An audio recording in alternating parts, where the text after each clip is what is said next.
санаа манай нэвтрүүлгийн дараагийн дугаарт бидний амьдралд цахим шилжилт сэдвээр явагдах гэж байна. Ийм хэд цахимжих чинь бас болохгүй байгаа даа.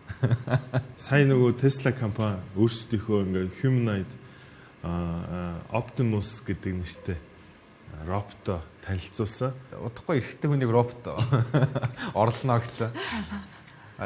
Жишээ нь тэр шилжин гэхэд тэр чинь Японд баг шилжсэн юм шүү. Тэр чинь орлох гэж тэр чинь юу зүгээр хөөхөлтэй байхгүй юу? За. Юу целлотон л нэг байгаа шүү дээ, тийм. Тэгэнгүүт эрэгтэй хүнийг удахгүй робот орлоо гэдэг тэр чинь юу гэж боддог вэ? Энэ хоёр бүсгүйс Нөөний кино минут айгу бодит болох чинь гэсэн үг шүү дээ. Би сүүлд нэг зөвлөлт кинонууд Франц кино үзсэн. Тэгээ яг нөө humanoid android найз залуу яг нөө өөрийнхөө одоо хүсэлт тааруулаад ингээд android найз залуу захиалаад хийлгээд тэгээд сүүлдээ яг тэрэндээ яг нөө өөрийнх нь бүх амьдралын хэм маягт таарж байгаа болохоор бүх юм нь таарад айгу гоё болж байгаа тухай тийм кино. Тэгээ байж болох юм гэж байна.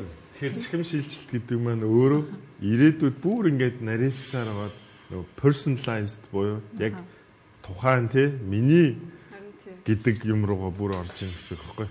Тийм тэгэхээр эн чинь ингээд яг анх бол зөвхөн магадгүй одоо ингээд робот гэр цэвэрлэл тодорхой хэмжээнд ингээд даалгавар хийжсэн бол сүүлдээ бүр одоо биологийн хэрэгцээг хүртэл хангах хэмжээнд рүү ер нь явандаа очно л гэсэн үг байхгүй санаа. Хоёр их нэртэй болвол одоо тэг хуйлал дагандаа гэдэг шиг. Тэгээ робот наад залуу гараад ирвэл тэгэл туршиж үздэг л бах та. Аваад үздэг л гангаас асуу цахим шилжилтээс бид нэр айж явах ёстой юу гэж бодож байна. Тэст удахгүй нөгөө юу чинь AI чинь комеди хийдэг болсон гэсэн шүү дээ. Тэгээ ажилгүй болох гэсэн. Ажилгүй болох шүү дээ, тийм. Бүр бодоод байсан чи би бүр сүлд ажилгүй болчиход байгаа байхгүй. Окей. Эмхтэй хүн чи. Окей, эх хүний роботоор оруулчлаа тийм. Окей, үздэг юм аа хүртэл одоо комеди за компьютер хийгээ авчлаа. За хоолыг нь уучлаарай өөбөө хийчихээ тийм. Ингээ ажиллаа имийн хүргээд өгчлөө. За хүн гэдэг чинь ингээд шагдаад байгаа хөө. Хэлтэй лээ. 22 дээ. Бүр надаас 11 дүү байхгүй. 11 дүү. Энэ хүүхэд бол анх төрөхт нь юу байсан те гарч байсан те байсан. Окей, төрөхт чинь хай-фай байсан те. Хай-фай байсан. Яг намайг 10 жил хахад дөнгөж Facebook.